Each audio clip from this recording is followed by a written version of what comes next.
जी students, तो branch की हम बात कर रहे थे कि केमिस्ट्री क्या है। केमिस्ट्री साइंस की एक ब्रांच है, ठीक होगी बात। तो अब हम डेफिनेशन देख लेते हैं कि जो है वो आप तो बुक में देखेंगे, तो बुक में जो केमिस्ट्री की आपको डेफिनेशन नज़र आ रही है उसमें 4 वर्ड को आपने याद करना है कि it's a branch of science जो मैटर की 4 चीज़ों को डील करती है। बेटा कितनी चीज़ों को? 4 चीज़ों को डील करती है। Number 1 composition, number 2 structure, number 3 उसकी प्रॉपर्टीज़ और नंबर 4 उसके रिएक्शंस।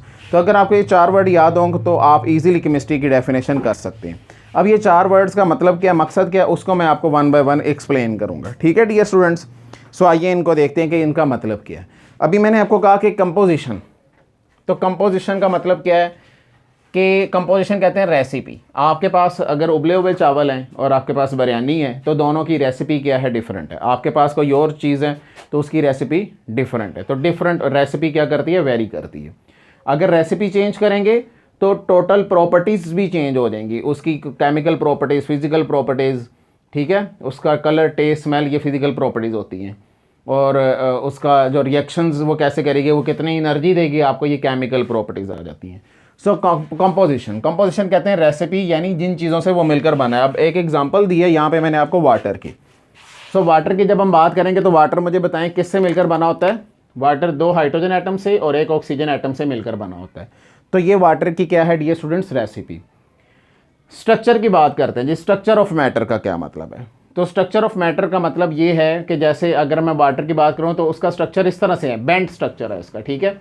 और इसको टेट्राहेड्रल भी स्ट्रक्चर भी कहते हैं कि ये एक वाटर का मॉलिक्यूल है और ये ऊपर वाले वाटर मॉलिक्यूल नीचे वाला वाटर मॉलिक्यूल के साथ बॉन्डिंग 4 बॉन्ड बनाता है हाइड्रोजन, इसलिए इसे टेट्राहेड्रल कहते हैं। सो बहरहाल इतनी डिटेल याद करने की ज़रूरत नहीं है, बस आपने डेफिनेशन ही याद करनी है। मैं आपको उस डेफिनेशन के वर्ड के मीनिंग का एक्सप्लेनेशन क्या है वो बता रहा हूँ कि उसके छुपे हुए मतलब क्या है। स्ट्रक्चर आपको पता चल गया। Number 3 properties. जब आप पेज नंबर 4 पे जाओगे ना तो पेज नंबर 4 पे आपको प्रॉपर्टीज़ की डेफिनेशन मिलेगी कि there are 2 types of properties. एक होती हैं फिजिकल प्रॉपर्टीज़ और एक होती हैं केमिकल प्रॉपर्टीज़। तो उसको मैं आपको एक्सप्लेन करूँगा बाद में, ठीक होगी बात। सो फिजिकल प्रॉपर्टीज़ जो हैं वो कौन सी हैं, तो वो मैंने आपको बता दिया, colour, taste, smell, melting point, boiling point, shape of crystal, hardness, ये प्रॉपर्टीज़ हैं फिजिकल प्रॉपर्टीज़ की। और केमिकल प्रॉपर्टीज़ क्या है कि जी उसकी पोलैरिटी क्या है, उसकी नेचर कैसी है, उसका रेट ऑफ रिएक्शन स्पीड कैसी है। ये आपको ना पेज नंबर 4 पे जब आप आएंगे तो बेसिक डेफिनेशन यहाँ पे लिखी हुई हैं और इसमें जो 3rd पैराग्राफ है और 4th पैराग्राफ है उसमें आपको डेफिनेशन नजर आएगी। अगर आप 3rd पैराग्राफ की दूसरी लाइन में देखें तो physical properties, the properties do associated with physical state of substance is called physical properties. और केमिकल और आगे प्रॉपर्टी उसने एग्जांपल दी, colour, taste, smell, shape of crystal. फिर केमिकल प्रॉपर्टीज़ हैं dear students. So chemical properties क्या होती हैं? Which depends upon composition. तो इसको हम देखेंगे बाद में ना एक्सप्लेनेशन के साथ, डिटेल के साथ, आगे उसने एग्जांपल भी दी हुई है। सो ये प्रॉपर्टीज़ को भी डिस्कस करता है। केमिस्ट्री किसी भी चीज़ की प्रॉपर्टीज़ को भी डील करती है। नंबर 3 रिएक्शंस, कि कोई भी चीज़ है वो रिएक्शन कैसे कर रही है। आपने मेडिसिन खाई, आप ठीक हो गए, क्यों? क्योंकि जैसे आपने मेडिसिन की वो आपके स्टमक में गई, वहाँ पे वो उसमें डाइजेशन हुई, उसकी डाइजेशन होने के बाद वो ब्लड में एब्जॉर्ब हो गई और एब्जॉर्ब होने के बाद क्या हो गया डियर स्टूडेंट्स, वो आपकी बॉडी ब्लड में डिफ्यूज़ हो गया और ब्लड में डिफ्यूज़ होने के बाद उसने जो ब्लड सर्कुलेट हुआ जैसे बॉडी में, तो जो आपका टिश्यू जो था वो इफ़ेक्टेड था, वहाँ पर जाके उसने इफ़ेक्ट किया, रिएक्शन किया और आप ठीक हो गए। सो ये किस तरह रिएक्शन करता है, उसका मैकेनिज़्म क्या है, ठीक है, कितनी देर में करता है, तो ये भी जो है केमिस्ट्री इसको डील करती है। जैसे मैंने चैप्टर नंबर 7 से एक रिएक्शन लिया हुआ है आपकी बुक से ही, तो वाटर और NaCl को जब रिएक्शन करवाएंगे तो ये कास्टिक सोडा, हाइड्रोजन और ऑक्सीजन गैस बनाएंगे। कैसे बनाएंगे वहाँ पे हम डाउन एंड नेल्सन सेल पढ़ेंगे तो वहाँ पे आपको आइडिया हो जाएगा, ठीक है जी। तो नेल्सन सेल में जाके हम ये रिएक्शन पढ़ेंगे वहाँ पे जाके। तो ये था केमिस्ट्री की डेफिनेशन। अब हम देखते हैं केमिस्ट्री के फ़ायदे क्या हैं और नुकसानात क्या हैं, ठीक है। तो केमिस्ट्री के फ़ायदे क्या हैं, तो उसके लिए मैंने आपको एक डायग्राम यहाँ पे बनाई है, उसको पहले समझ लें ताकि आपको फ्लो चार्ट से चीज़ें याद हो जाएं। देखें जी, मैं कहता हूँ एक छोटा बच्चा था, उसको हो गया बुखार, ठीक है। उसके अब पापा ने कहा कि जी आओ हम जाते हैं डॉक्टर के पास और जाके आपकी मेडिसिन लेते हैं। पापा ने गाड़ी निकाली और बैठ गए जी, और अब वो हॉस्पिटल की तरफ जा रहे हैं कि आहिस्ता आहिस्ता क्या हुआ कि जी रास्ते में उनकी गाड़ी का पेट्रोल ख़त्म हो गया। तो पापा ने बेटे से क्या कहा कि निकलो बाहर और धक्का लगाओ। तो जैसे ही वो बाहर निकलता है और दोनों बाप बेटे गाड़ी को धक्का लगाते हैं और जैसे ही थोड़ा सा आगे पहुंचते हैं तो उनको दूर से ही PSO का पंप नज़र आता है और उनकी उम्मीदें जाग जाती हैं, ठीक है। वो खुश हो जाते हैं, खुशी का हाल ही नहीं था। वो पेट्रोल पंप पे जाते हैं, पेट्रोल डलवाते हैं और वहीं से सीधा जाते हैं डॉक्टर के पास, और डॉक्टर साहब क्या करते हैं, बेटे को इंजेक्शन लगाते हैं, कुछ मेडिसिन देते हैं, ठीक है। बेटा भी ठीक हो जाता है। फिर वो कहता है देखो बेटा अब तुम ठीक तो हो गए हो, तो अब आओ थोड़ी सी शॉपिंग कर लें, घर का साजो सामान खरीद लें जो मामा ने कहा है। अब वो जी बेटा बाप चले जाते हैं मार्केट, और वहाँ से क्या क्या ख़रीदते हैं डियर स्टूडेंट्स, वहाँ से वो ख़रीदते हैं कपड़े धोने के लिए डिटर्जेंट्स, ठीक है। फिर ड्रग्स यानी मेडिसन्स, ड्रग्स एंड मेडिसन्स जो जो उन्होंने डॉक्टर से ले ली थी। फिर पेपर ख़रीदते हैं, पेंट्स ख़रीदते हैं, ठीक है, प्लास्टिक की कुछ चीज़ें ख़रीदते हैं, सोप ख़रीदते हैं, ये डिटर्जेंट्स के साथ मैच है, ठीक है। फिर पिगमेंट्स, थोड़ा सा पेट्रोल भी वो ले लेते हैं, ठीक है, पेट्रोलियम प्रोडक्ट्स।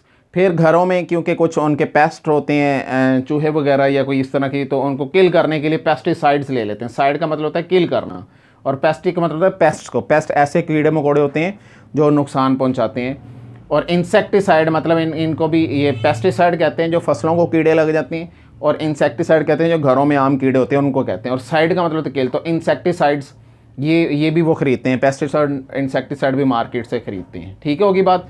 और उसके बाद वो पापा उनके साथ आते हैं वापस, बेटे को रास्ते से आइसक्रीम भी खिलाते हैं, और फिर वो घर आ जाते हैं, ठीक है। और घर आने के बाद वो बच्चा फ्रेश हो जाता है नहा धो के, और वो सेहतयाब हो जाता है, ठीक है। तो क्या किया केमिस्ट्री ने, केमिस्ट्री ने हेल्थ दी। तो यहाँ पे वो नीचे ही आपकी बुक में नीचे ही लाइन लिखी हुई है कि it improves our health and environment, और दूसरा वो कह रहा है कि it helps to explore and conserve the natural resources. इसका क्या मतलब है, केमिस्ट्री हमें मदद करती है कि हम चीज़ों को एक्सप्लोर करें, नई नई चीज़ें एक्सप्लोर करें, रिएक्शन करें, और जो नेचर है हमारी उसको हम कंजर्व करें, नेचुरल रिसोर्सेज को, जैसे पौधे हो गए, ठीक है। फिर आजकल बहुत ज़्यादा गर्मी हो रही है, देखें ना मुझे कितना पसीना आ रहा है, और लाइट भी गई हुई है, तो गर्मी बहुत ज़्यादा होगी। क्यों, ऐसा क्यों है, क्योंकि जो गाड़ियों से धुआं निकल रहा है, फैक्ट्रियों से जो धुआं निकल रहा है, उससे हमारे इर्द गिर्द की जो इन्वायरमेंट है, जो हवा है, वो गर्म होता जा रहा है। तो ये इफ़ेक्ट हो रहा है क्योंकि हमने दरख्त काटना शुरू कर दिए हैं। दरख्तों ने ही कार्बन डाइऑक्साइड को एब्जॉर्ब करना था हवा में से, जिसकी वजह से हीट पैदा हो रही है, तो वो नेचुरल रिसोर्सेज कम हो रहे हैं। तो केमिस्ट्री से हम क्या कर रहे हैं, हम नेचुरल रिसोर्सेज को मेंटेन कर रहे हैं, कंजर्व कर रहे हैं, नए नए ऐसे फर्टिलाइज़र्स ला रहे हैं, ऐसे बीज ला रहे हैं जिससे पौधे जल्दी बड़े होते हैं, ऐसे फर्टिलाइज़र ला रहे हैं जिससे पौधे और फसल अच्छी उगती है, ठीक होगी बात। तो सो मैनी थिंग्स जो हैं हमारे इर्द गिर्द जितनी भी चीज़ें हैं वो केमिस्ट्री की बदौलत हैं। आप इस कमरे में जहाँ बैठे हुए हैं तो इर्द गिर्द देखें, जो पेंट हुआ है वो केमिस्ट्री की बदौलत है, जो आपने कपड़े पहने हुए हैं उसका जो कलर है वो केमिस्ट्री की बदौलत है, जो आप मेडिसिन खा रहे हैं केमिस्ट्री की वजह से, गाड़ी में पेट्रोल चल रहा है वो केमिस्ट्री की बुनियाद पे प्रिंसिपल से ज़मीन को निकाला जाता है, ज़मीन से, और उसको साफ़ किया जाता है। गाड़ियों का पेंट है, गाड़ियों में एसी लगा हुआ है, घरों में एसी लगा हुआ है, लॉट ऑफ थिंग्स, जितनी भी चीज़ें आपको नज़र आएंगी वो केमिस्ट्री की बदौलत ही नज़र आएंगी। तो ये केमिस्ट्री का फ़ायदा। लेकिन केमिस्ट्री के फ़ायदे के साथ साथ कुछ नुकसानात भी हैं।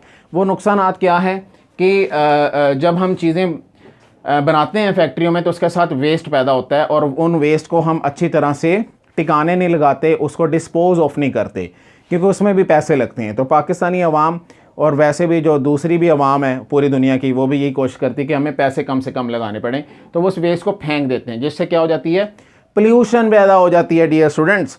और वो जो आपके पास जो टॉक्सिक गैसेस निकलेंगी गाड़ियों में से, फैक्ट्रियों में से, वो हवा में जाएगी, तो हवा में जब जाएंगी तो एयर पोल्यूशन होगी। वही टॉक्सिक वेस्ट जब वो पानी में बहा देंगे, जैसे रावी का दरिया है ना, दरियाए रावी, तो उसके बैंक पे, उसके कॉर्नर्स पे बहुत सी फैक्ट्रियां लगाई गई हैं, और वो फैक्ट्रियों का जितना भी अपना वेस्ट होता है वो उस वेस्ट को रिवर में डाल देते हैं। पाइप उन्होंने पीछे छोड़े होते हैं, वहाँ से वो सारा वेस्ट पानी में चला जाता है, जिससे क्या हो रहा है, वो वाटर पोल्यूशन हो रही है। वही पोल्यूटेड वाटर आगे जब नहरों में जाएगा दरियाओं से, और नहरों से जाएगा गाँव में, देहातों में, और वहाँ से नहरों से फसलों को पानी दिया जाएगा, और वो फसलों के अंदर जो कंटेमिनेटेड वाटर आएगा तो वही फसलें जब ग्रो करेंगी तो वही कंटेमिनेटेड और हैवी मेटल्स उन फसलों के अंदर आ जाएंगी, उन दरख्तों के अंदर आ जाएंगी, वो उन फ्रूट्स और वेजिटेबल्स के अंदर आ जाएंगे, और वही फ्रूट्स वेजिटेबल जब हम खाएंगे तो हम बीमार हो जाएंगे, ठीक है। तो ये इनडायरेक्ट है, इस तरह से सीरीज चलती है। तो वाटर पोल्यूशन भी हो जाती है, एयर पोल्यूशन भी हो जाती है, ठीक है, और सॉइल पोल्यूशन भी हो जाती है, ठीक है। इसके अलावा डेंजरस वॉर वेपन्स जो बन रहे हैं, हिरोशिमा एंड नागासाकी सर्च कीजिएगा आप नेट पे, तो वहाँ पे एक एटम बम गिराया था अमेरिका ने जापान के ऊपर। तो वो एक वहाँ पे लोग बहुत ज़्यादा मर गए थे। Fat man and little boy ये बम्स के नाम हैं, 5 अगस्त और 9 अगस्त 1945 में। तो वो जो वॉर वेपन्स बनाए हुए हैं, और पाकिस्तान में जो न्यूक्लियर वेपन्स मौजूद हैं जिसकी वजह से दुनिया पाकिस्तान से डरती है, और आपस में इंडिया और पाकिस्तान जंग नहीं करते क्योंकि इन दोनों के पास न्यूक्लियर वेपन्स हैं। सो अगर हम इसको चला दें तो कितना नुकसान होगा, कितने लोग मर जाएंगे, तो ये इसका नुकसान भी है। So this was all about the advantages and disadvantages and about this lecture. तो इस लेक्चर में टोटल हमने 4 डेफिनेशंस पढ़ी, एक साइंस की, केमिस्ट्री की, एडवांटेजेस एंड डिसएडवांटेजेस। तो यहाँ तक कोई इशू है, कोई मसला है तो आप कमेंट्स करके पूछ सकते हैं, और इसका अब आप ले लें स्क्रीनशॉट ताकि इसको आप याद कर सकें, और बुक से हेडिंग्स बना लीजिएगा। कैसे बनाएंगे जी बुक से हेडिंग? पेज नंबर 2, सबसे पहली लाइन साइंस की डेफिनेशन, दूसरी लाइन केमिस्ट्री की डेफिनेशन, फिर जी अगला पैराग्राफ है the development of science and technology, imagine the role से हेडिंग दे देंगे एडवांटेजेस की, और फिर फोर्थ लाइन में आ जाए the development of chemical industries have generated toxic waste and contaminated water. तो यहाँ पे हेडिंग क्या आ जाएगी? डिसएडवांटेजेस की, और एडवांटेज और भी नीचे दिया है उसने अलहदा से भी कि 1 2 3 4 छठी लाइन में on the other hand chemistry provide knowledge and techniques to improve our health and environment and explore the conserve the natural resources, जो मैंने ये नीचे 2 पॉइंट्स लिखे हैं। तो ये भी एडवांटेजेस में आते हैं। तो इस तरह से आप हेडिंग बना लें, और नेक्स्ट लेक्चर में इंशाल्लाह हम ब्रांचेज ऑफ केमिस्ट्री को डिस्कस करेंगे। अपना बहुत ख्याल रखें, टाइम टू टाइम पढ़ें चीज़ों को ताकि आपको चीज़ें याद रहें। अपना ख्याल रखें। अल्लाह हाफ़िज़।